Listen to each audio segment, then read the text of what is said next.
Çekiliş eləmeyin lan. Eləmeyin ya.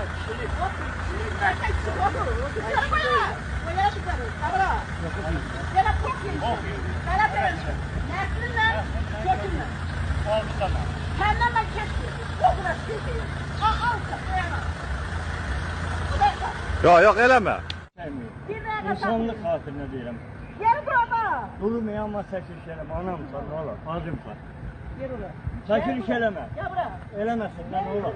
Gel ora. Ha eli çekme. Çeymez. Çeymez diyelim. Sana kurban oğlum. Ayağın altında öyle. Bak vur beni. Öldür ama çekiliş eleme. Gel oraya. Yüzü koy yere. Çeymez dedim ha. Yüzü koy yere dedim sana. Çay mı? Çay mı? Sen balığın ruhu çek. Yakşı. Oldu. Sen balığın ruhu çek. Yakşı. Çekmeyin. Çekmirəm elə. Şirik bizde kaldı. Yaxşı, elə. Bizleri koyuyoruz. Yaxşı elə.